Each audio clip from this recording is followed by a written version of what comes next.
Oke.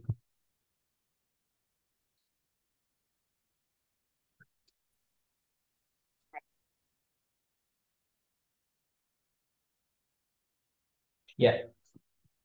Nah, ini udah kelihatan? Udah deh. Kelihatan, Pak. Yuk. Oke, nah sekarang kita bahas yang keempat. Yang keempat ini tentang fluida. Oke. Nah, kita coba baca hati-hati soalnya. Untuk mengukur aliran minyak, raw minyak diketahui 800 kilogram per meter kubik di dalam suatu pipa venturi yang membentuk sudut terhadap arah mendatar. Oke. Tapi kita perlu spesifikasi bahwa kalau percobaan ini dilakukan di permukaan bumi, berarti eh, percepatan gravitasi ke arah sini. Nah, digunakan alat bantu pipa U yang berisikan raksa, rho raksa 13.600 kilogram per meter kubik, seperti terlihat pada gambar. Oke. Yang ini itu adalah raksa di dalam pipa U. Oke. Eh, Diketahui diameter pada bagian pipa yang lebih besar, titik satu, adalah 6 cm. Oke, berarti diameter yang ini, pipa besar ini, bagian section yang besar, ini diameternya adalah 6 cm. Kemudian diameter pipa yang lebih kecil, section yang ini adalah 2 cm diameternya. Pertanyaan A, berapakah selisih tekanan titik 1 dan 2 apabila diketahui bahwa H, H kapital 50 cm dan Z2 20 cm. Oke. Nah, sebelum adik-adik coba jawab, kita coba analisa dulu situasinya. Jadi, eh, pipa U ini, kalau adik-adik lihat, eh, ketinggian air raksa di dalam pipa U, sebelah kiri dan sebelah kanan, itu berbeda kan ya? Itu berarti tekanan yang mereka alami itu berbeda di dua sisi. Jadi, kalau tekanan yang mereka alami sama, maka mestinya fluid liquid di dalam pipa U itu ketinggiannya sama kan ya? Kalau ternyata ketinggiannya jadi nggak sama, satu di sini, kemudian yang kanan naik ke atas, jadi yang ini sekarang, itu berarti yang sisi kiri itu mengalami tekanan yang lebih tinggi dibanding sisi kanan. Oke? Adik-adik bisa bayangkan dulu sampai situ? Ini kita lihat pelan-pelan apa logika situasinya. Nah, dengan demikian, adik-adik lihat, karena pipa U yang berisi raksa ini ketinggian muka raksanya berbeda di sisi kiri dan dengan di sisi kanan, sementara sisi kiri itu terhubung ke section yang diameternya 6 cm. Sementara sisi kanan terhubung ke section pipa venturi yang diameternya 2 cm. Artinya apa? Berarti ujung kiri ini, ujung kiri itu dia terhubung ke tekanan. Misalkan saya kasih nama ini ujung 1, ini ujung 2. Berarti ujung kiri itu dia terhubung ke tekanan. Kita sebut tekanan P1. Sementara ujung 2 terhubung ke tekanan P2 dan P1 mestinya lebih besar dari P2. Oke? Akibatnya muka raksa yang di permukaan raksa yang di sisi kiri itu dia turun lebih jauh. Sementara yang permukaan raksa yang di sisi kanan dia malah lebih tinggi dari di sisi kiri. Berarti yang di sisi kiri itu mengalami tekanan yang lebih besar dibanding sisi kanan. Sampai situ adik-adik bisa paham dulu? Sampai situ bisa dipahami? Bisa ya? Atau ada pertanyaan? Atau ada pertanyaan? Belum ada, Pak. Belum. Oke. Nah, sekarang kita akan coba hitung berapa selisih tekanan di titik 1 dan 2 apabila diketahui selisih ketinggian antara permukaan raksa di sisi kiri dengan di sisi kanan adalah H kapital, dan H kapital ini 0,5 meter. Oke. Nah, jangan lupa juga bahwa karena karena pipa venturi itu bagian yang ini. Pipa venturinya miring, maka pipa U ini juga tingginya mesti berbeda yang sisi kiri dengan sisi kanan. Jadi kalau kita gambar lebih precise, mestinya yang ini lebih tinggi kan ya. Nah, ini ujung 2. Sorry. Oke. Nah, perbedaan ketinggian antara ujung 1 dan ujung 2 itu adalah Z2. Jadi yang ini adalah Z2. Nah, tekanan di ujung 1 kita sebut tadi sebagai P1 dan tekanan di ujung 2 kita sebut sebagai P2. Dan kita punya indikasi bahwa P1 lebih besar dari P2. Makanya permukaan raksa di ujung kiri lebih rendah dibanding di ujung kanan. Berarti dia ditekan dengan tekanan yang lebih tinggi. Oke? Nah, tekanan ini penyebabnya siapa? Penyebabnya adalah aliran fluida di dalam pipa senturi. Oke? Penyebabnya adalah aliran fluida di dalam pipa venturi. Jadi aliran fluida yang ada di dalam sini yang menyebabkan ada perbedaan tekanan. Dan perbedaan tekanan itu adik-adik bisa indikasikan dia berasal dari perbedaan kecepatan dari aliran fluida ketika melewati titik 1 dengan titik 2. Kok bisa ada perbedaan kecepatan? Karena titik 1 dan titik 2 itu diameternya berbeda. Oke? Kalau adik-adik bikin eksperimen sederhana, ada selang, kemudian adik-adik sambungkan ke keran, kemudian ujung tempat air keluar adik-adik tekan sehingga diameternya jadi lebih kecil, nanti air akan keluar dengan kecepatan yang lebih tinggi. Jadi kalau section yang dilewati lebih kecil, itu kecepatan akan berubah, gitu kira-kira.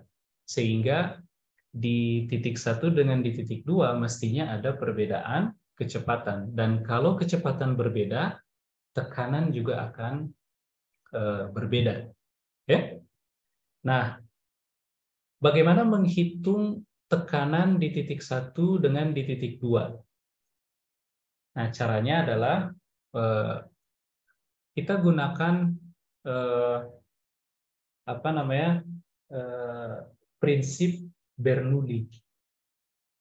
Prinsip Bernoulli.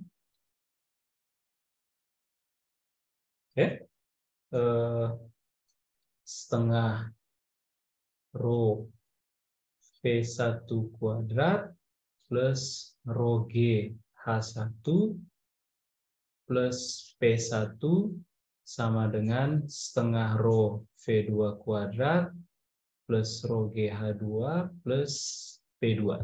Oke? Itu kira-kira.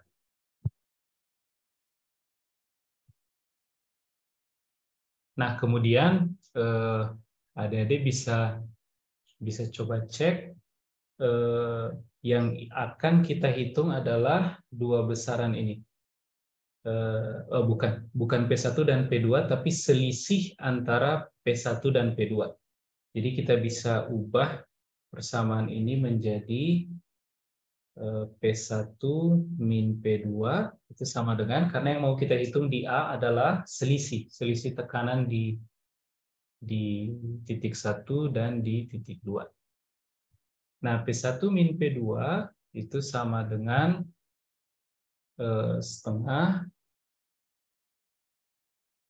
rho V2 kuadrat, ya kan? Kemudian kurangi lagi dengan setengah rho V1 kuadrat tambah rho GH2 kurangi rho GH1. Nah, Dede bisa sederhanakan ini menjadi setengah rho V2 kuadrat min V1 kuadrat plus rho GH2 min H1. Sampai sini oke?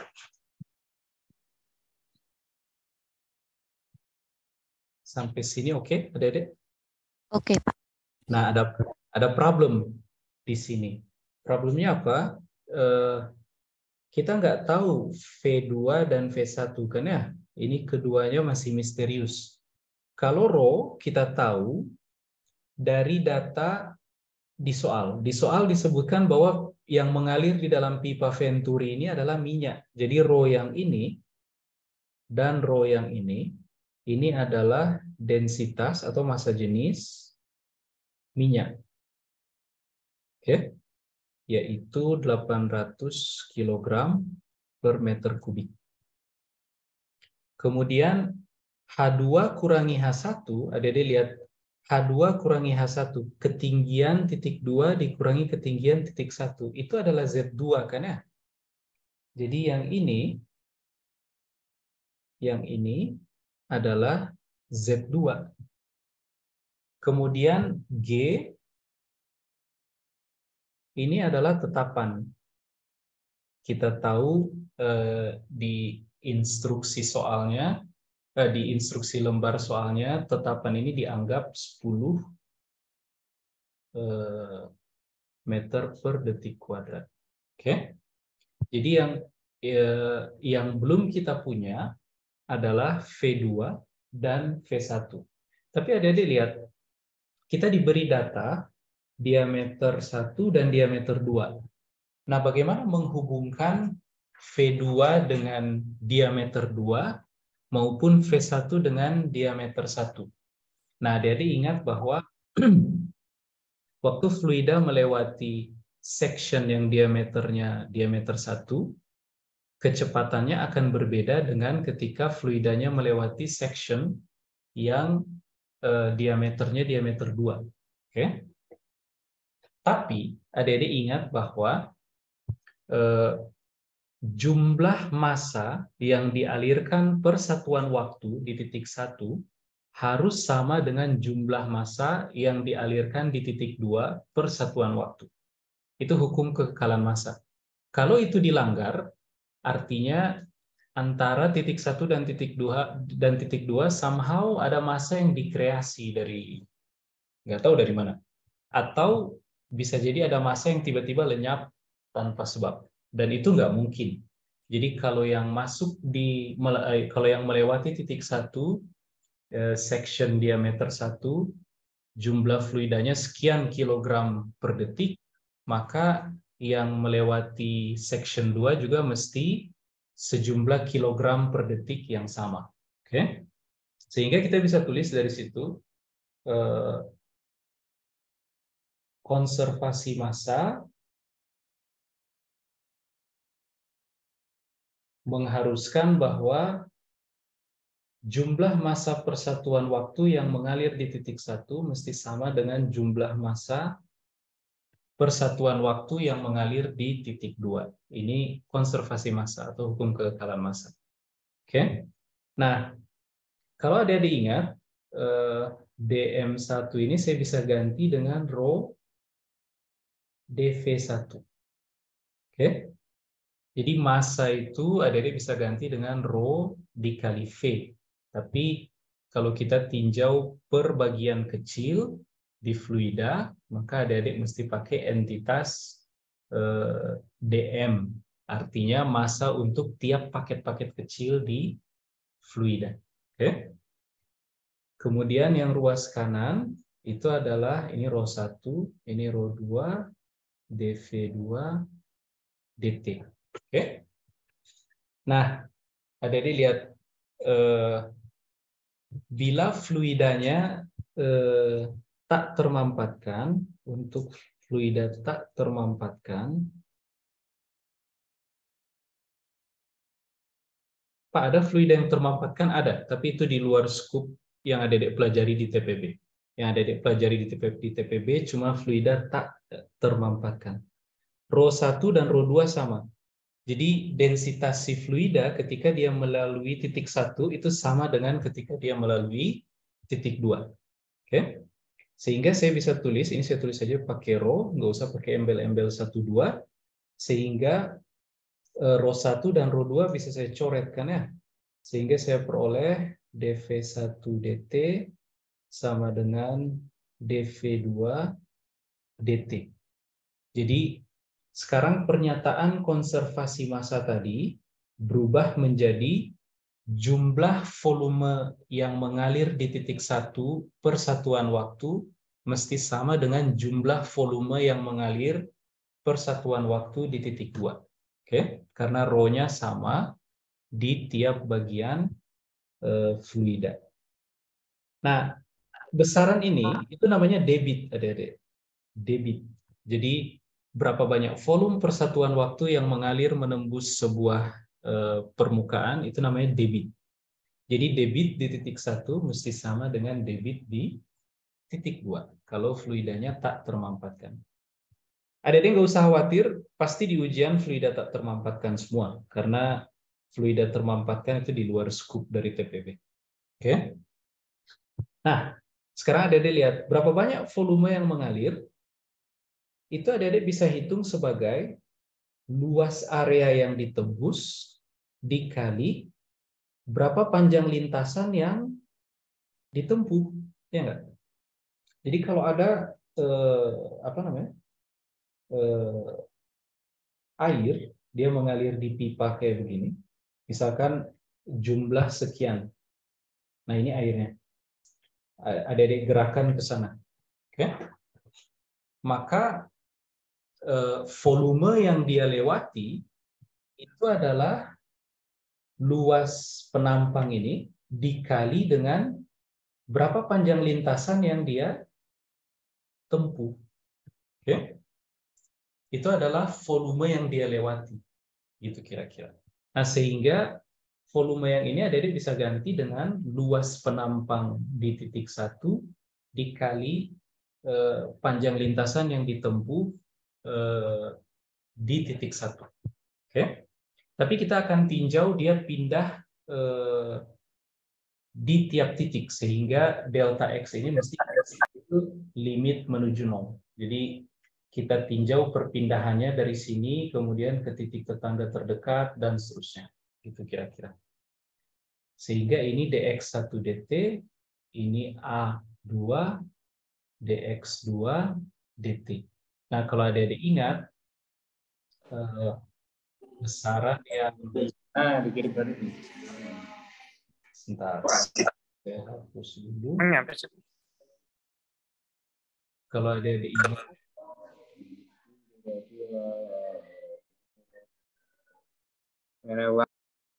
besaran yang ini itu adalah kecepatan aliran di titik 1, yang ini kecepatan aliran di titik 2. Sehingga adik-adik bisa tulis ini sebagai A1 V1 sama dengan A2 V2. Oke? Jadi debit yang mengalir di titik 1 mesti sama dengan debit yang mengalir di titik 2.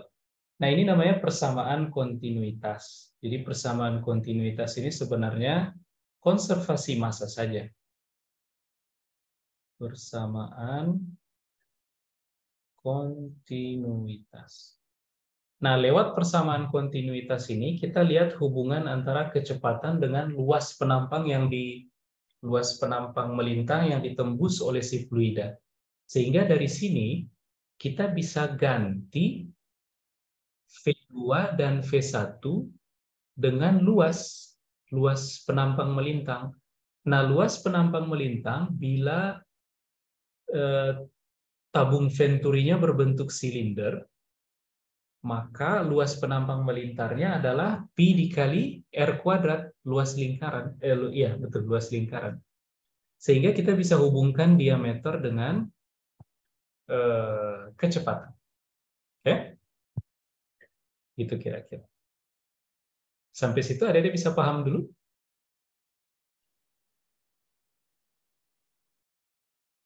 Sampai situ bisa dipahami dulu?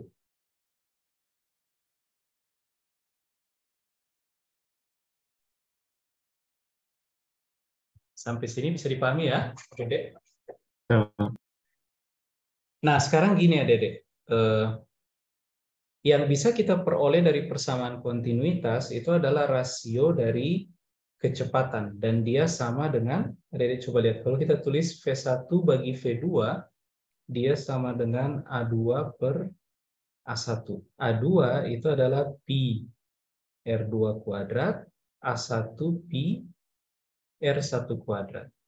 Oke? Oh, sebentar Adik-adik, saya ambil charger.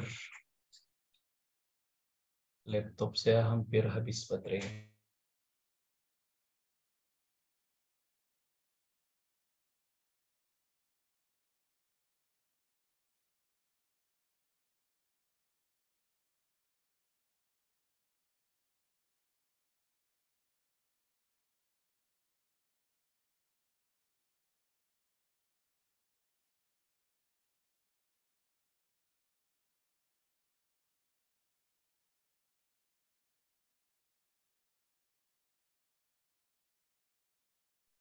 Oke, kita lanjutkan.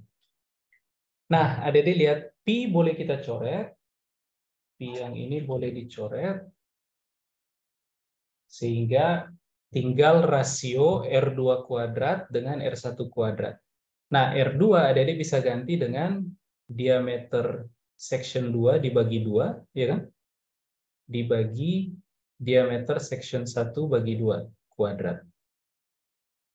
Oke, nah 1/2 kuadrat bagi 1/2 kuadrat kan 1. Jadi tinggal diameter 2 kuadrat dibagi diameter 1 kuadrat. Oke. Nah, masalahnya yang kita butuhkan adalah nilai masing-masing V2 dan V1, bukan rasionya. Kalau gitu apa yang kita lakukan? Adik-adik lihat ini. Selisih tekanan di titik 1 dan di titik 2 itu mengakibatkan ada perbedaan ketinggian raksa di tabung U. Oke. Maka jangan-jangan kita bisa manfaatkan beda ketinggian antara kedua permukaan di tabung U, antara kedua permukaan raksa di tabung U. Oke. Nah, Dede coba lihat ini. Saya coba duplikat ini.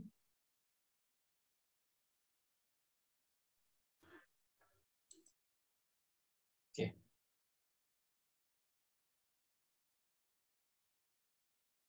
Nah, saya coba duplikat ini. Kemudian yang ini saya hapus dulu. Nanti kita akan pakai berikutnya. Tapi sementara kita hapus dulu yang ini.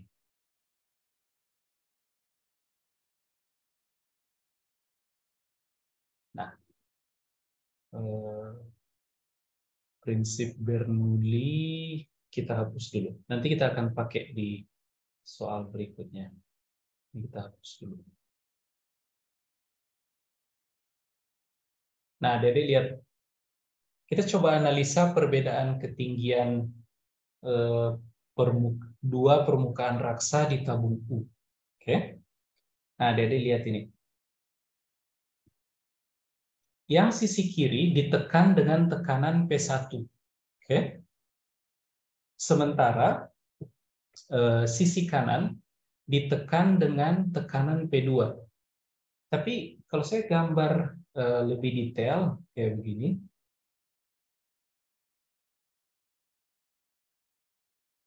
Kita coba gambar ulang. Kemudian adik-adik perhatikan dua permukaan raksa, ini raksa. Nah, adik-adik lihat bagian yang ini nih. Bagian yang ini.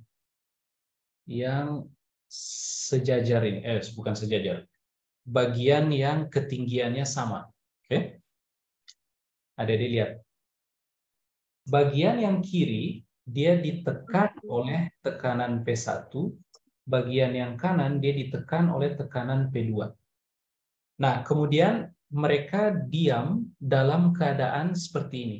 Tinggi di kiri lebih rendah dari tinggi permukaan di kanan. Nah, tapi kalau kita ambil garis lurus yang warna biru ini, maka kalau saya beri titik pakai warna merah, titik yang ini dengan titik yang ini, dua titik ini tekanannya itu mestinya sama. Oke? Adik-adik bisa bayangkan dua titik ini sebagai timbangan kayak begini. Oke? Yang satu adik-adik tekan pakai tekanan P1, yang satu lagi adik-adik tekan pakai tekanan P2 ditambah dengan tekanan oleh berat raksa yang mengisi kelebihan yang ini. Oke? Adik-adik bisa paham sampai situ? Bisa ya? Jadi adik-adik bisa pandang dua titik ini itu sebagai timbangan yang seimbang. Tapi mereka menahan dua jenis beban yang berbeda, tapi sama besar bebannya, cuman jenisnya berbeda. Yang satu P1 saja, yang sebelah kanan itu adalah P2 ditambah tekanan oleh berat raksa yang saya arsir warna biru. Nah, berat raksa yang saya arsir warna biru itu adalah, kita bisa hitung dia pakai, ini berat raksa yang ini, bisa kita hitung dari apa? Massa raksa dikali G. Nah, massa raksa ini berapa? Raksa yang saya arsir biru, tidak semuanya, cuman yang di atas garis biru saja. Massanya berapa menurut adik-adik? Rho raksa dikali volume yang biru itu saja, dikali dengan G, kan ya? Nah, volumenya berapa kira-kira? Volumenya adalah luas penampang, tapi luas penampang dari si tabung U. Oke? Luas penampang dari tabung U. A dari tabung U dikali dengan tinggi. Tingginya yang ini. Oke? Tingginya yang itu diberikan oleh H kapital. Nah, H kapital. Jadi ini dikali H, kemudian kali G. Oke? Nah, itu baru berat raksanya. Berapa tekanan yang diakibatkan oleh berat raksa ini di titik yang warna merah? Jawabannya adalah tekanan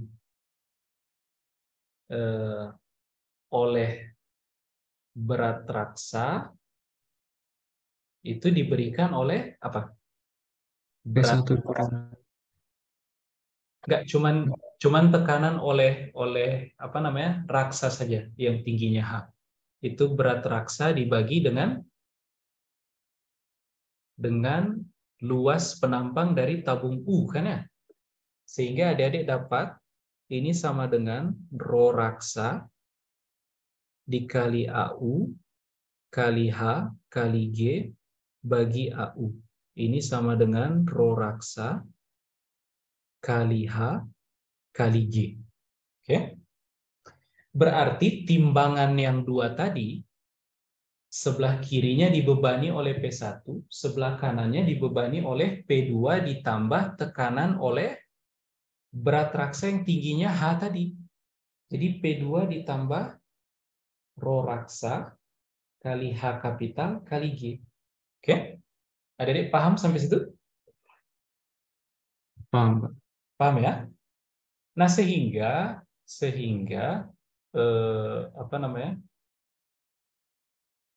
sehingga adik-adik bisa hitung kalau demikian, maka P1 sama dengan P2 tambah Rho raksa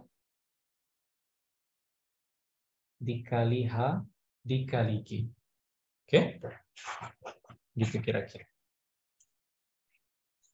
Sampai situ adik-adik bisa paham?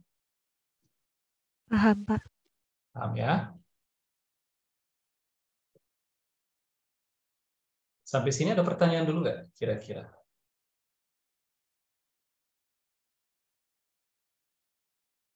Sampai sini ada pertanyaan dulu?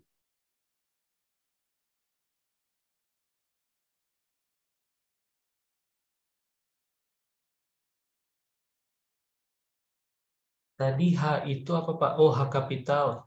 H kapital itu selisih ketinggian antara permukaan air raksa di sebelah kiri tabung di sisi kiri tabung U dengan permukaan air raksa di sisi kanan tabung U.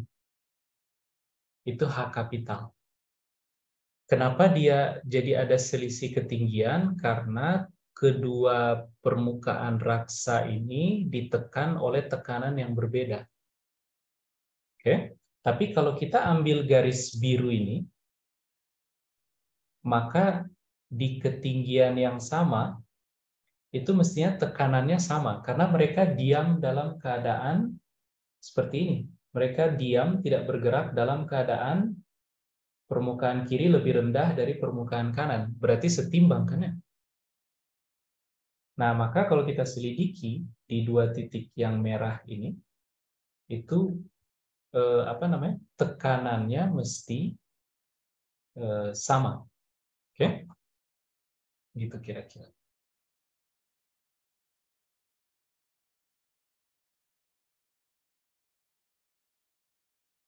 Sampai situ adik-adik bisa paham?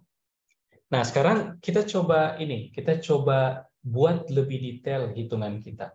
Adik-adik lihat, tabung kita ini, yang tabung U yang kita punya ini, sebelah kiri dan sebelah kanannya, itu memiliki panjang yang berbeda. Ya nggak? Jadi sebenarnya kalau kita lihat lebih detail,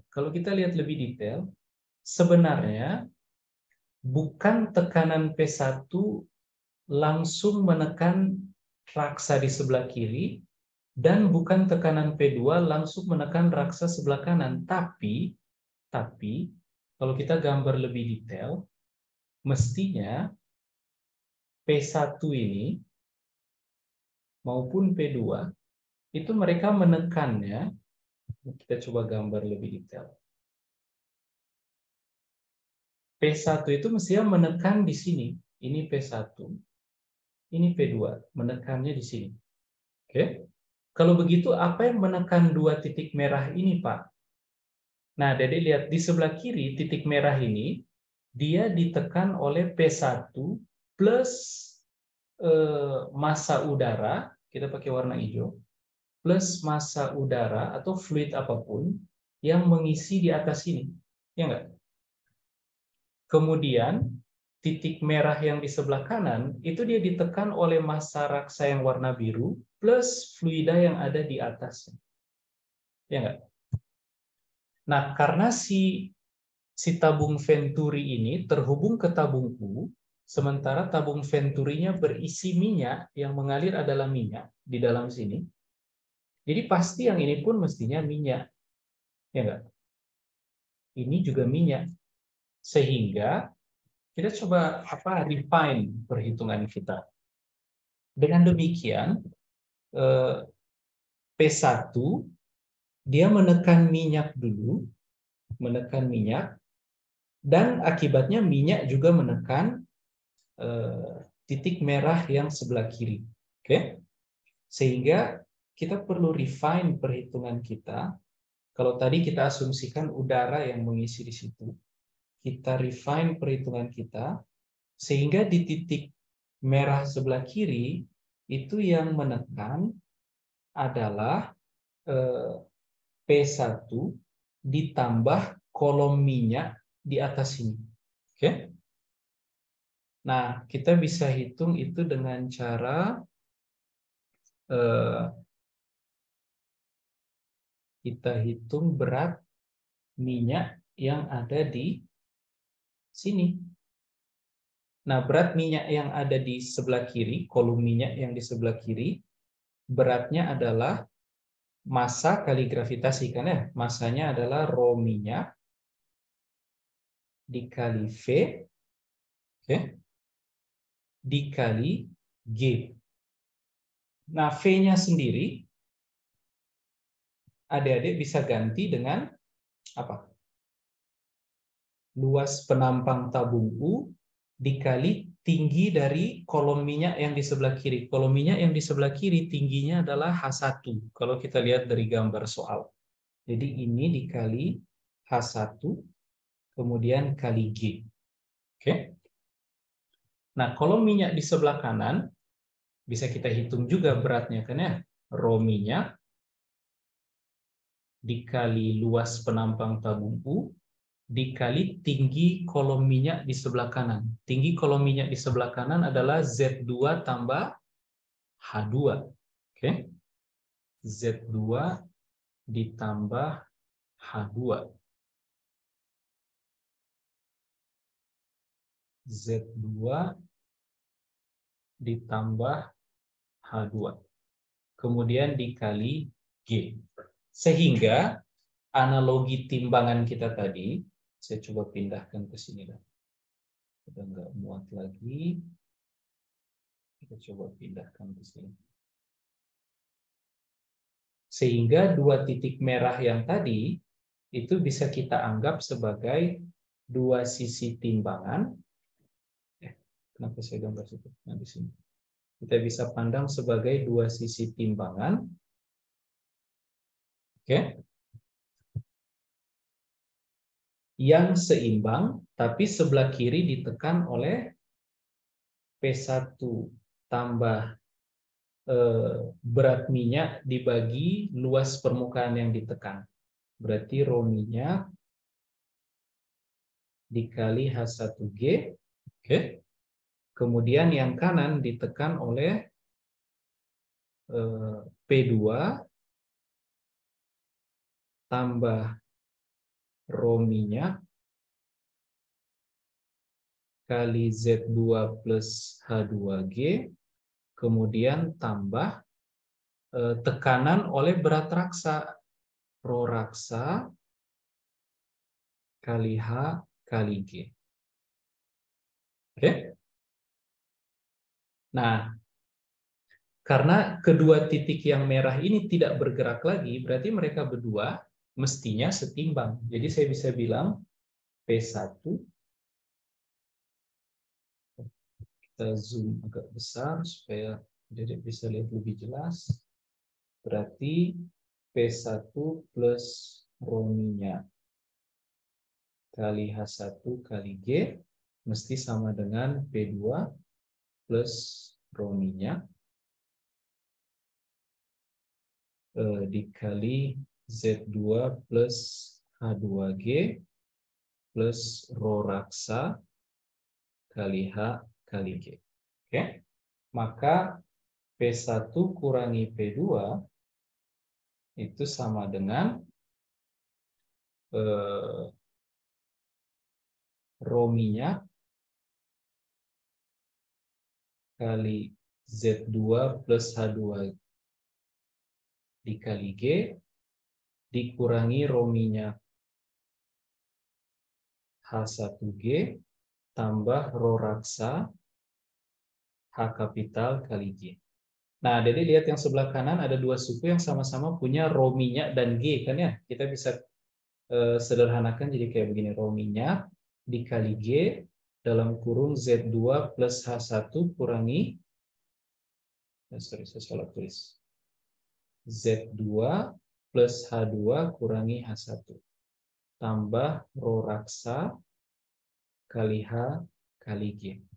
Nah, kita coba lihat Z2 plus H2 kurangi H1. Apa itu? Z2 plus H2 kurangi H1. Adik-adik lihat H1 kurang H2 itu sama dengan H yang ini, kan ya?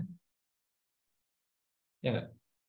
Sehingga H2 kurang H1 ini adik-adik bisa ganti dia dengan negatif H kapital. Ya kan? Kan H kapital H1 kurangi H2. Berarti H2 min H1 adik-adik bisa ganti dengan negatif H kapital. Oke? Sehingga adik-adik bisa tulis kayak begini. Kalau begitu, min rho minyak dikali G dikali H tambah rho raksa dikali G dikali H. Nah, adik-adik bisa ganti ini dengan tambah satu suku saya lupa, rho minyak dikali G dikali Z2. Oke? Sehingga ini saya bisa tulis sebagai rho raksa kurangi rho minyak dikali GH tambah rho minyak dikali G Z2. Nah, ini P1 kurangi P2. Nah, kita coba cek. Rho raksa itu diketahui, oke. Rho raksa diketahui, G diketahui, H kapital diketahui, rho minyak diketahui, Z2 20 cm diketahui. Oke, kita bisa hitung. P1 kurangi P2. Rho raksa adalah 13.600 kurangi rho minyak 800. Berapa tuh? 12.800 kan ya? 12.800 kilogram per meter kubik dikali G 10 meter per detik kuadrat dikali H. H kapital adalah 0,5 meter. Oke. Tambah rho minyak. Rho minyak tadi berapa ya? 800 kg per meter kubik dikali 10 meter per detik kuadrat dikali Z2. Z2 0,2 meter. Oke. Sama dengan ini berapa, Dedek? Coba cek pakai kalkulator.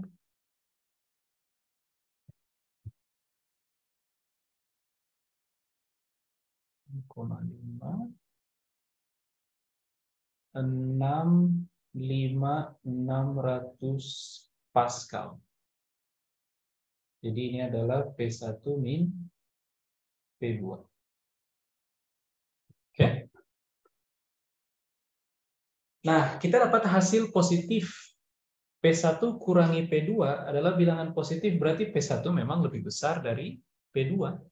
Makanya permukaan raksa yang di sisi kiri dari tabung U memang lebih rendah dibanding permukaan raksa yang ada di sisi kanan, karena memang dia ditekan lebih kuat. Jadi pasti yang sisi kiri lebih rendah. Oke?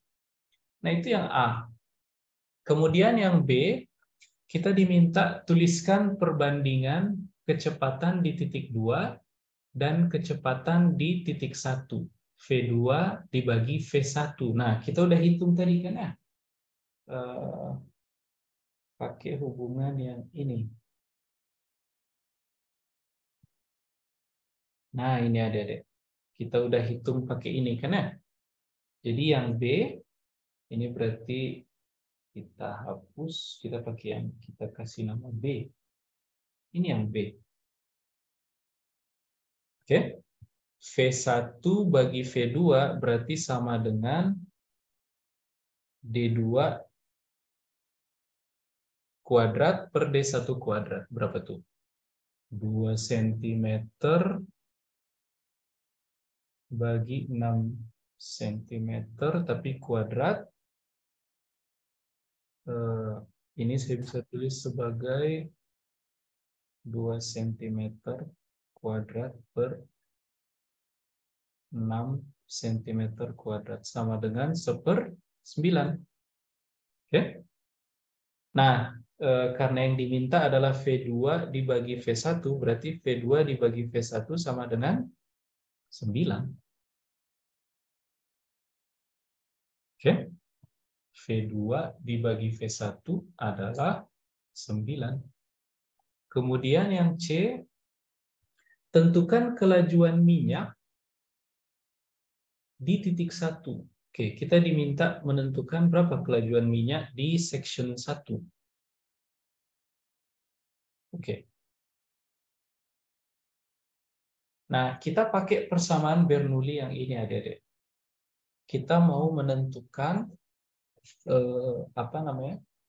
kelajuan minyak di section 1. Nah, adik-adik lihat ini. Kita udah dapat formula yang ini kan ya.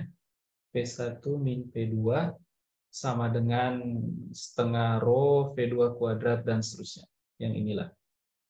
Kita udah peroleh tadi. Oke. Kita tinggal pakai dia. Adik-adik lihat ini ya. Kita butuh space lebih besar sepertinya. Jadi kita duplikat ini. Duplikat.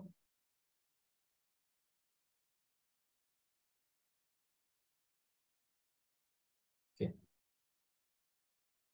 Nah, Dede lihat saya mau pakai trik kayak begini. Sebentar. Yang ini kita hapus dulu. Kita nggak butuh lagi.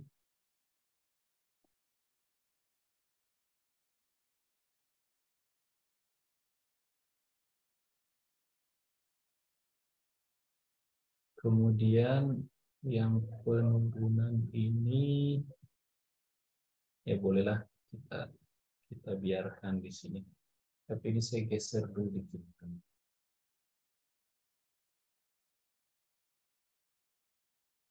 Geser dikit di sini. Oke. Nah, Dede lihat persamaan yang ini saya bisa salin jadi kayak gini, Dede. P1 min P2 sama dengan setengah rho. Oke. Setengah rho dikali, Adik lihat, saya keluarkan V1 dari dalam kurung. Maka kita dapat apa kira-kira? V1 kuadrat dalam kurung. P2 kuadrat per 1 kuadrat per V1. Ih, gila. Belum kelar-kelar. Udah 20 menit bahasan Kuadrat nomor 4. Tambah rho dikali G dikali Z2. Ya kan? Nah, V2 min V1, V2 per V1 yang ini udah kita peroleh tadi kan ya? Nilainya berapa ya? Tadi. Let's see. 1/9. Enggak. 1/9 itu kalau V1 per V2. Yang kita butuh V2 per V1 kan ya? Ya enggak? V2 per V1 itu 9. Jadi yang ini kita isi dengan 9 kuadrat. Ya enggak? Oke? 9 kuadrat berapa, Dede? 81 kan ya? 81. Jadi yang ini adalah 81. 81 kurang 1, 80. Oke? Nah, maka Adik lihat ini. Berarti saya bisa tulis, kita sambung ini ke sini. Nah, sorry Adik. Kita sambung ke sini. Adik lihat, berarti Itu bukan kalau P1 min P2 sama dengan setengah rho V1 kuadrat kali 81 kurang 1, 80 kali 80 plus rho G Z2. Z2 diketahui. P1 kurangi P2 udah kita hitung tadi di soal A kan ya. Maka kita bisa langsung hitung kalau gitu setengah kali 80, 40 kan ya. 40 rho. Rho-nya tentu rho minyak adik-adik. 40 rho V1 kuadrat sama dengan P1 min P2 kurangi rho G Z2. Maka adik-adik peroleh V1 kalau begitu akar dari P1 min P2 bagi 40 rho dikurangi apa adik-adik? GZ2 per 40. Oke? Nah, rho yang ini jangan lupa adalah rho minyak, karena minyak yang mengalir di dalam tabung venturi. Nah, Dedek dapat V1. Oke? Itu kira-kira.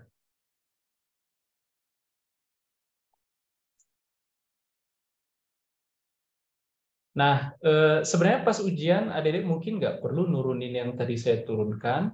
Misalkan yang bagian ini, konservasi massa, mungkin nggak perlu. Jadi, harusnya pas ujian lebih cepat. Cuman, saya ambil kesempatan sekalian buat mengulangi, supaya adik-adik bisa telusuri lagi kira-kira idenya dari mana dan persamaan mana yang harus dipakai. Oke? Karena itu yang penting, karena adik-adik hafal banyak hubungan juga kalau nggak tahu mana yang harus dipakai juga susah. Sampai situ ada pertanyaan, adik-adik? Jadi kita dapat yang C. Ini yang C.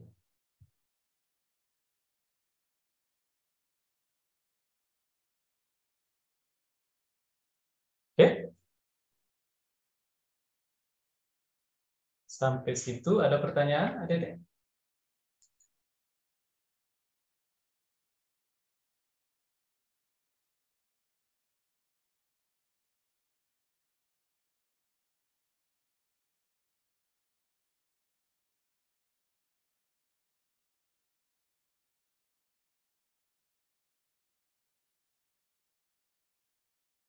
Rho yang di kanan kenapa hilang, Pak? Oh, kan yang ruas kanan adik-adik bagi dengan 40 rho, kan ya? Sehingga yang di ruas kanan suku pertamanya jadi P1 min P2 per 40 rho.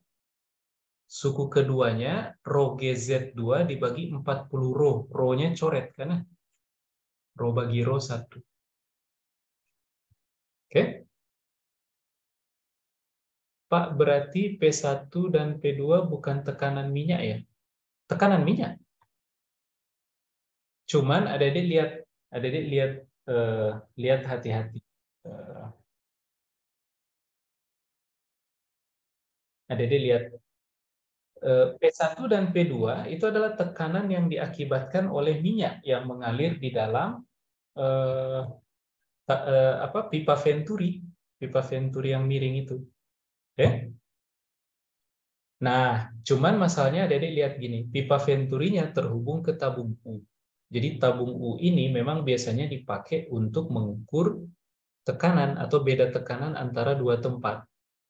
Nah, masalahnya di tabung U kita itu ada minyak dan ada raksa sekaligus. Oke?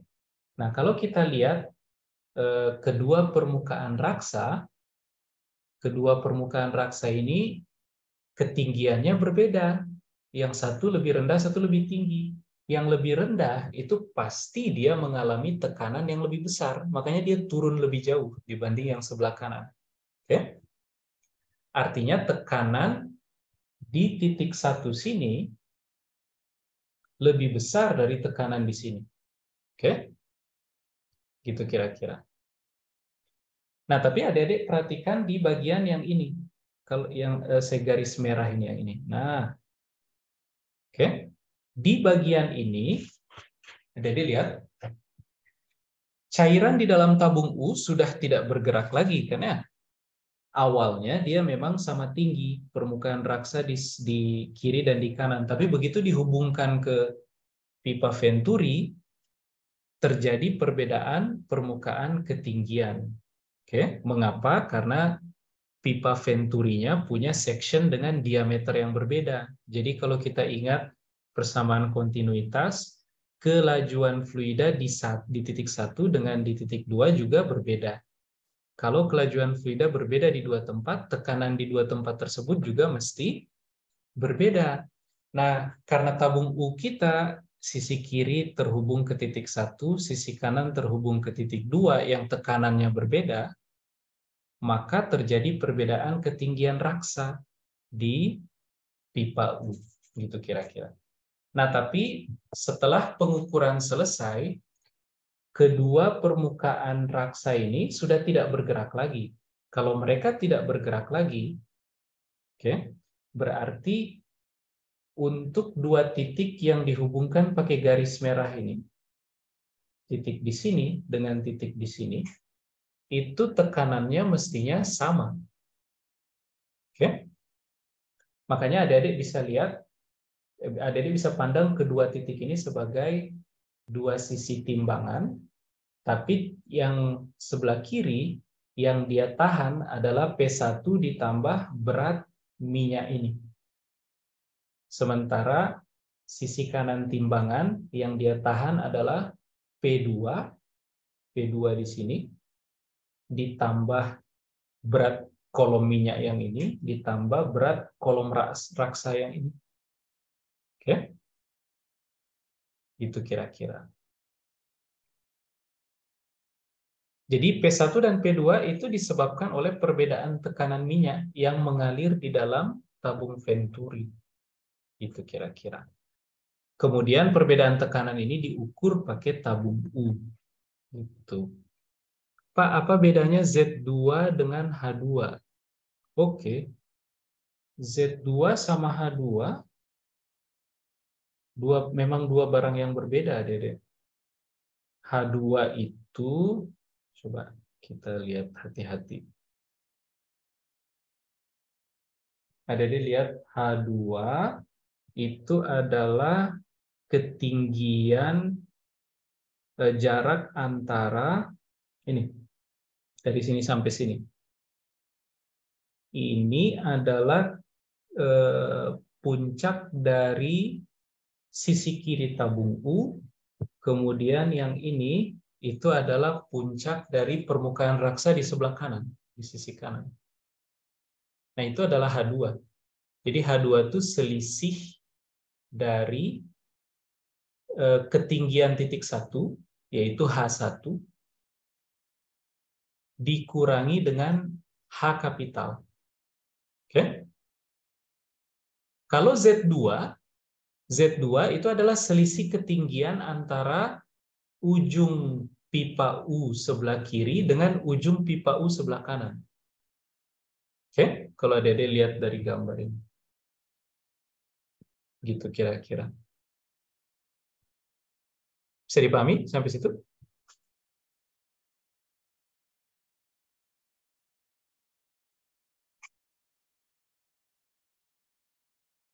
Bisa dipahami sampai situ? Ada pertanyaan lagi? Ada? Paham ya? Nah, saya ulangi dari cara menghitung ini supaya nanti adik-adik nggak keliru pas ujian membedakan. Yang adik-adik ingat biasanya cuma rho GH kan ya, tapi H-nya yang mana? Ya nggak sih? Nah, maka adik-adik telusuri lagi dari berat fluida yang menekan sebuah titik. Sebuah titik tersebut adalah tempat yang adik-adik mau selidiki tekanannya berapa. Jadi kalau adik-adik punya fluida statik, misalkan di tabung U ini, kemudian adik-adik mau cari berapa tekanan di sini.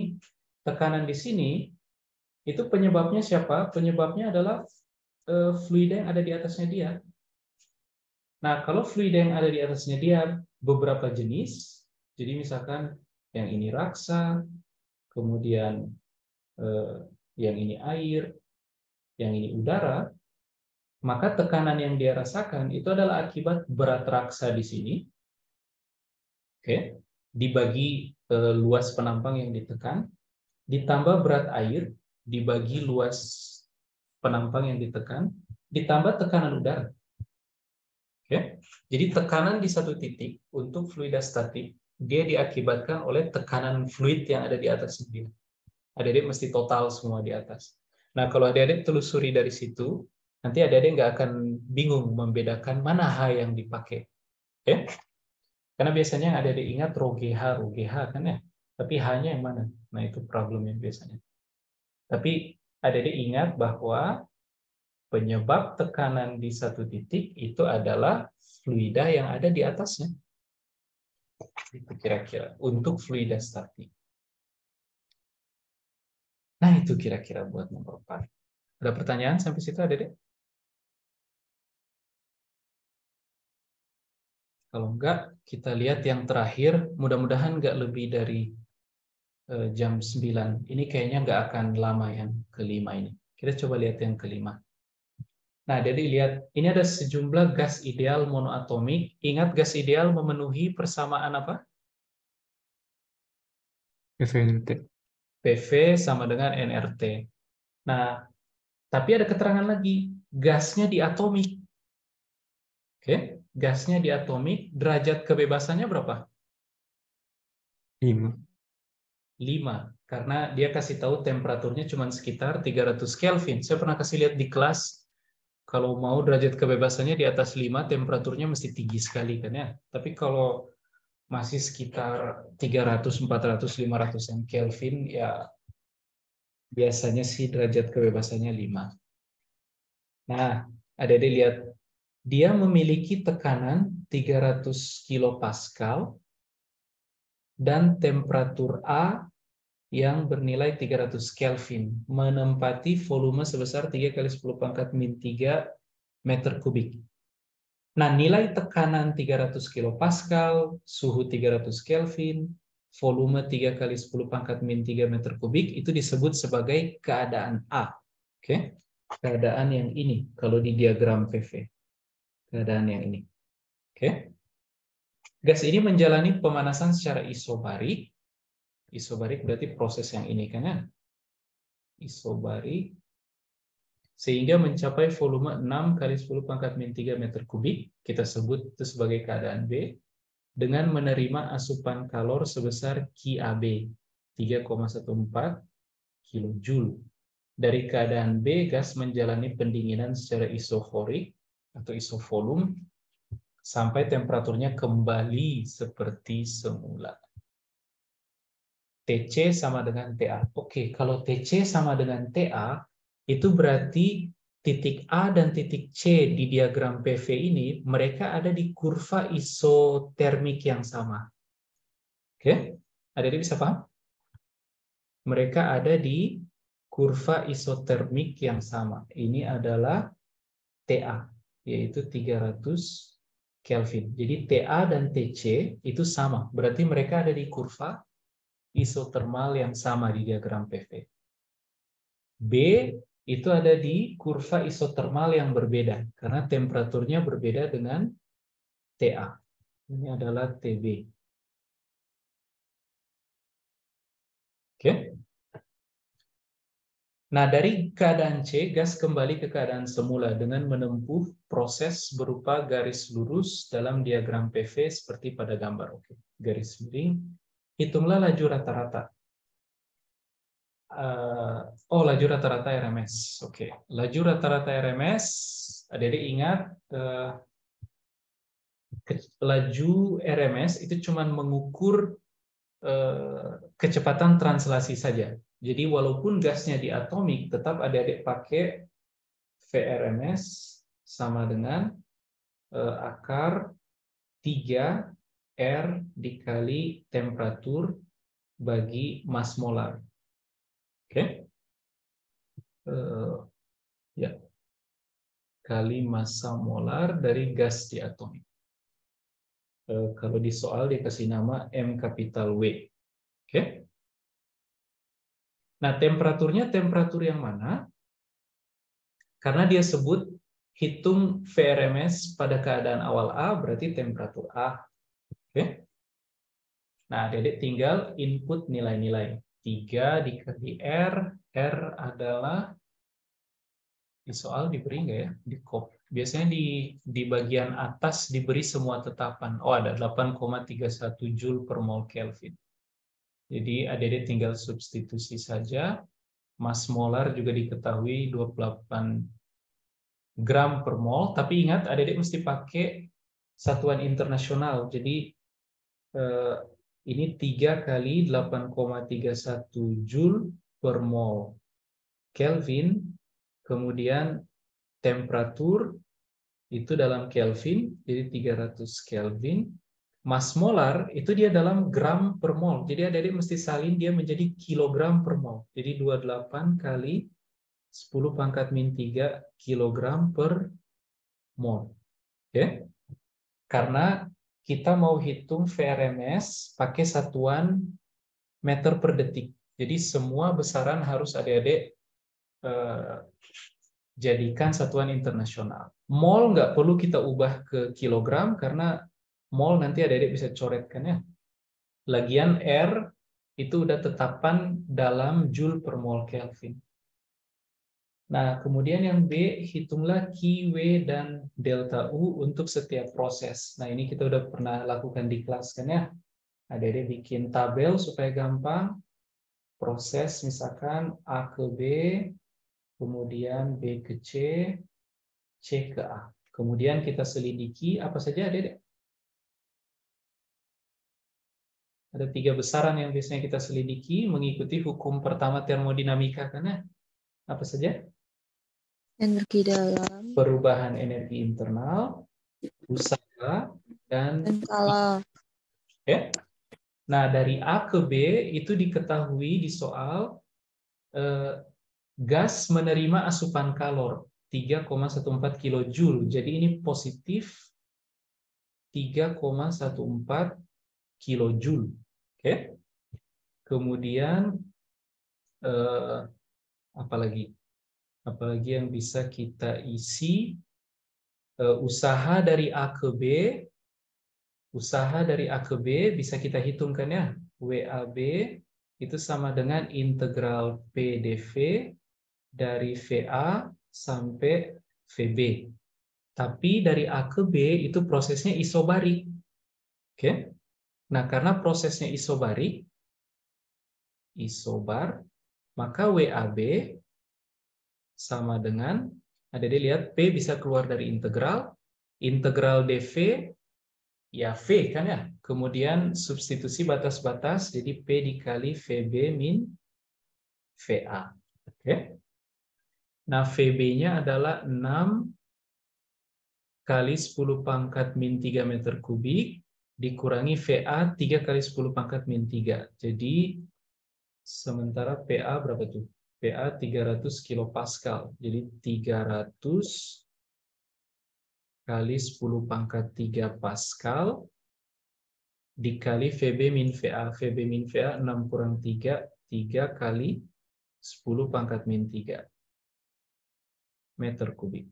Oke? Maka adik-adik dapat ini berapa? 900 Joule. Oke? 900 Joule. Atau 0,9 kilojoule. Kita pakai aja dalam kilojoule. Tapi ada dilihat W dari A ke B itu melibatkan volume yang bertambah. Berarti gas melakukan kerja. Sehingga W ini positif kan ya. Jadi ini positif 0,9 kilojoule. Perubahan energi internalnya berapa kalau gitu adik-adik? Ingat hukum 1 termodinamika. Apa itu adik-adik? Q yang kita berikan sama dengan Q yang kita berikan ke sebuah gas, sebagian dia simpan sehingga mengubah energi internalnya, sebagian lagi dia spend, dia gunakan untuk melakukan kerja. Oke? Sehingga perubahan energi internal dari A ke B, adik-adik bisa hitung dari Q min W kan ya? Q min W berapa tuh?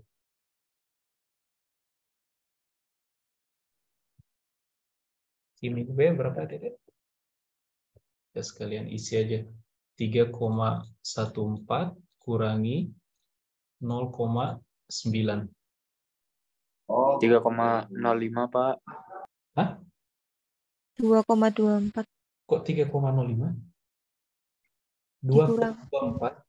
2,24 kilojoule positif, berarti energi internalnya meningkat. Oke. Kemudian dari B ke C, itu prosesnya isovolume. Isovolume berarti usaha 0. Ya kan? Ya enggak? Adik-adik? Iya, Pak. Ya kan? Kemudian apa namanya?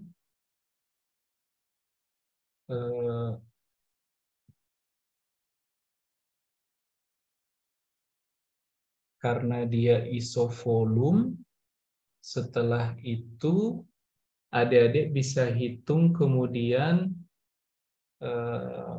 usaha 0, Q kita nggak tahu, jadi kita bisa hitung perubahan energi internal.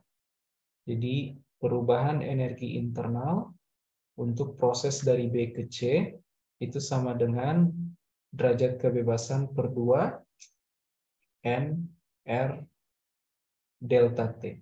Oke, delta T-nya adalah TC kurangi TB. Oke.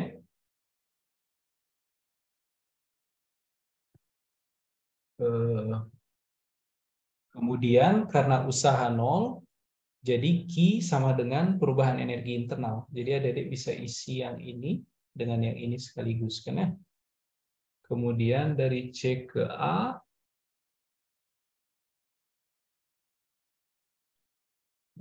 dari C ke A. Oh sebentar, kita tuntaskan dulu aja perhitungan yang ini. Biar adik-adik lihat F per 2 dikali NR. Kalau adik-adik masih ingat, definisi dari CV. CV itu kalor molar spesifik pada volume konstan, dia sama dengan 1/n Q dibagi delta, kok delta T waktu. Delta T, ya kan? Sehingga adik-adik bisa tulis kalau begitu, apa namanya, pada volume konstan, Q itu, kalau volume konstan usaha 0 berarti Q sama dengan perubahan energi internal, berarti F per 2 NR delta T dibagi delta T. Jadi CV itu sama dengan F per 2 N coret delta T coret F per 2 R. Ya kan? Sehingga adik bisa tulis ini sebagai CV dikali N kali TC min TB. Oke? Sampai situ adik bisa paham? Nah, kemudian CV ini kayaknya diketahui. Nah, itu 5/2 NR di soal. CV 5/2 NR. Jadi adik bisa ganti ini dengan 5/2 NR. Oh, sebentar. CV yang ini berarti bukan molar. Kalau yang molar 5/2 R. Jadi yang ini adik tinggal ganti dengan 5/2 R. Oke? Kali N TC min TB. Tapi kalau adik dari awal, adik udah teliti, oh gasnya di atomik, temperaturnya cuma sekitar 300 Kelvin, F yang ini 5. Ya kan? Derajat kebebasannya 5. Jadi adik-adik bisa langsung pakai aja. Oke. Nah, problemnya adalah, Pak, gimana menghitung N? Ya nggak? N kita nggak tahu kan ya? Nah, maka gimana cara menghitung N? Nah, adik-adik lihat, kita kan tahu keadaan A, gimana cara menghitung N? Kita ketahui di keadaan A, PA, TA, dan VA. Jadi adik-adik tinggal kembalikan ke PV sama dengan nRT. Nah, dari sini adik-adik bisa dapat N kan ya? N sama dengan PA-VA dibagi RTA. Nah, substitusilah ke sini. Nah, dari situ adik-adik dapat perubahan energi internal untuk B ke C. Karena usaha 0, adik-adik tinggal tambahkan untuk menghitung Q, jadi perubahan energi internal B ke C tambah 0, itulah Q. Oke? Nah, sekarang dari C ke A, adik-adik lihat ini. Dari C ke A, itu dia melalui garis yang lurus, ya nggak? Tapi temperatur C dengan temperatur A itu adalah temperatur yang sama. Sehingga perubahan energi internal ini 0. Karena perubahan energi internal itu adalah besaran keadaan. Kita cuma butuh temperatur di C dan temperatur di A. Oke? Dan karena temperatur di A dan di C sama, jadi perubahan energi internal akan sama dengan 0. Karena temperatur B kurang temperatur C sama dengan 0. Oke? Gitu kira-kira. Nah, berikutnya kita mau hitung W. W dari C ke A, caranya gimana? Adik-adik tinggal hitung luas yang di sini. Ya enggak? Luas trapesium. Kalau lupa rumus trapesium, adik-adik bagi 2. Segitiga tambah persegi panjang. Oke? Tetapi, lihat adik-adik. Proses dari C ke A itu volumenya berkurang. Berarti usahanya mesti negatif. Jadi yang di sini adik-adik kasih negatif sesuatu. Jadi setelah hitung luas yang dibatasi oleh kurva CA dengan sumbu V, sumbu horizontal, adik-adik kasih tanda negatif. Maka Q di sini sama dengan W, karena perubahan energi internalnya 0. Jadi adik-adik dapat Q juga untuk proses C. Oke? Gitu kira-kira. Sampai situ adik-adik bisa paham? Nah, yang terakhir, hitunglah efisiensi dari siklus mesin tersebut. Oke. Apa itu efisiensi, adik-adik?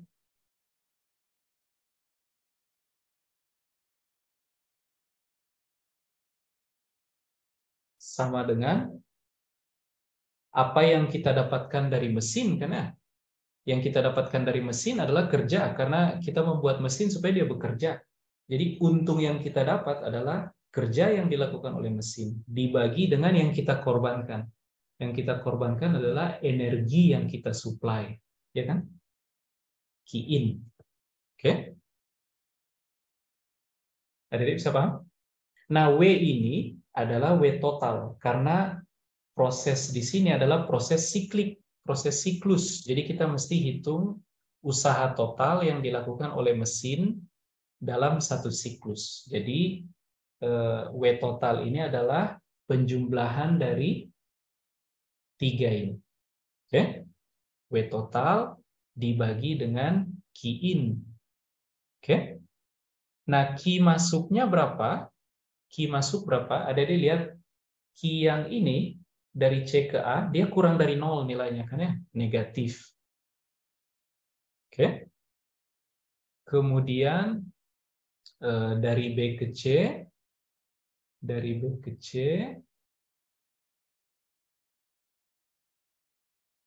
dari B ke C, itu kalau adik-adik coba hitung, oke, perubahan energi internal yang ini juga pasti negatif. Mengapa negatif? Karena proses dari B ke C, itu dari temperatur tinggi ke rendah. Jadi kalau adik-adik hitung, delta energi internalnya pasti negatif. Karena TA kurang dari TB. Jadi TA kurang TB pasti bilangan negatif. Sehingga perubahan energi internal dari B ke C juga negatif. Berarti Q yang ini juga negatif. Nah, Q yang masuk, cuman yang tandanya positif atau negatif? Ada? Positif. Yang positif saja. Jadi yang Q in itu cuman yang ini. Yang 3,14. Oke? Sehingga ini adik-adik bisa tulis sebagai total 0,9 kJ tambah 0 tambah negatif sekian. Nanti adik-adik coba hitung. Dibagi dengan Q in. Q in ini adalah Q yang positif saja, yaitu 3,14 kilojoule. Oke? Gitu kira-kira. Nah, adik dapat efisiensinya. Kalau mau dalam persen, jangan lupa kali 100%. Nah, itu adik. Ada pertanyaan sampai sini? Pak, R-nya diketahui nggak ya, Pak? Oke, R-nya diketahui ya, adik. Nanti kalau adik buka soal, itu biasanya di kop soal, itu kan ada identitas ITB, program studi fisika, terus jadwal ujian, terus nanti ada ini, daftar tetapan-tetapan. Nah, di situ dikasih tahu G-nya berapa, R berapa, dan seterusnya. Itu kira-kira. Pak, selain yang isotermik, E integral untuk proses siklik itu 0 ya? Oke, kalau prosesnya siklik, itu berarti kembali ke keadaan semula, kan ya? Kembali ke keadaan semula berarti temperaturnya kembali ke temperatur semula. Jadi perubahan energi internal untuk satu siklus pasti sama dengan 0, karena adik kembali ke keadaan awal. Dengan kata lain, kembali ke temperatur awal. Gitu kira-kira. Nah, maka adik bisa tebakkan ya, walaupun kita nggak hitung langsung, nilai yang ini berapa kira-kira? Minus 2,24. Minus 2,24, karena kalau kita total perubahan energi internal untuk ketiga proses, mestinya hasilnya 0. Karena ketiga proses ini membentuk satu proses siklik. Jadi, itu maksud saya nggak saya kerjakan eksplisit, jadi supaya adik-adik bisa langsung tebak. Kalau ingat tentang proses siklik, ini langsung min 2,24 kilojoule. Oke? Itu kira-kira. Sehingga yang ini juga adik-adik bisa langsung peroleh, ini pun min 2,24 kilojoule. Oke? Itu kira-kira. Ada lagi? Ada pertanyaan? Pak, Ya. itu TB-nya ada di soal atau gimana, Pak? TB, sebentar. TB bisa kita hitung nggak ya? Kita coba cek. TB,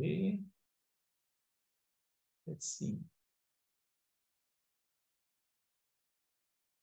Dari A ke B itu isobarik.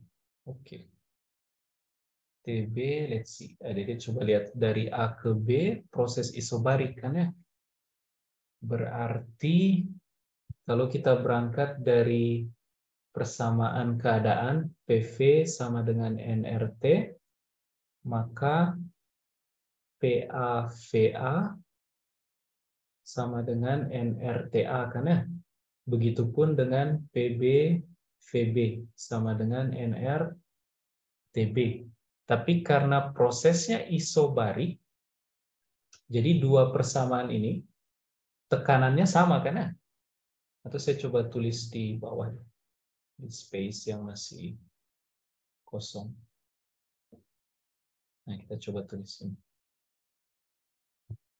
PA, VA, ini untuk persamaan keadaan gas ideal, nRTA.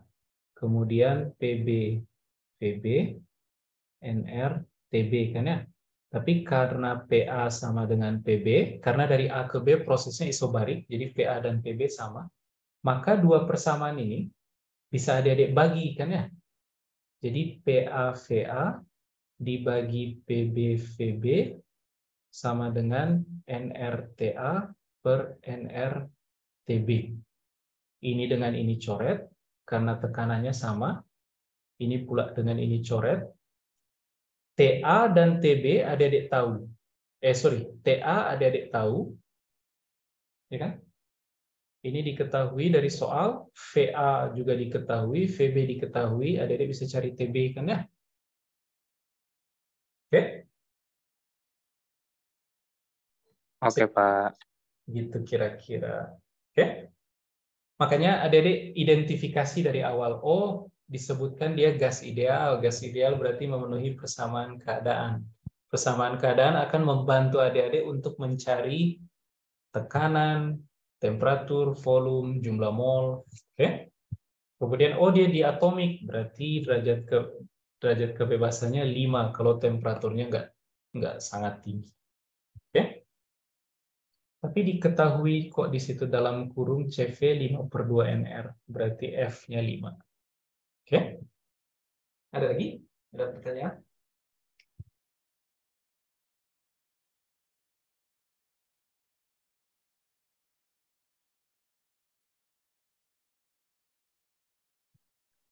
Ada pertanyaan? Ada deh?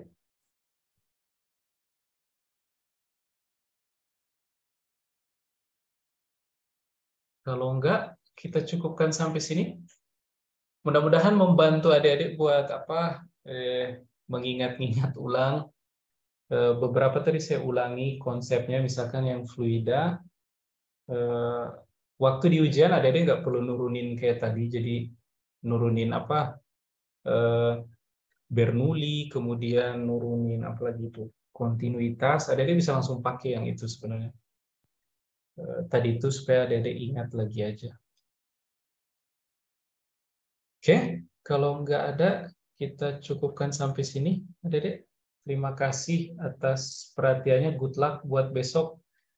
Oke, pas jam 9, supaya adik-adik masih sempat istirahat. Selamat istirahat adik-adik. Good luck buat besok. Jangan lupa besok jam berapa ujiannya? 9 ya? Jam 9, kemudian cek lagi petunjuk ujian 2 yang udah dibagikan oleh dosen kelas supaya ruangan tidak keliru. Jangan lupa bawa KTM. Oke, kalau belum punya yang cetakan, bawa digital. Oke, itu mungkin mudah-mudahan membantu. Kita cukupkan sampai sini. Terima kasih atas perhatiannya. Assalamualaikum warahmatullahi wabarakatuh. Terima kasih, Pak. Terima kasih banyak, Pak. And meeting Terima kasih, Pak. Bapak, terima kasih.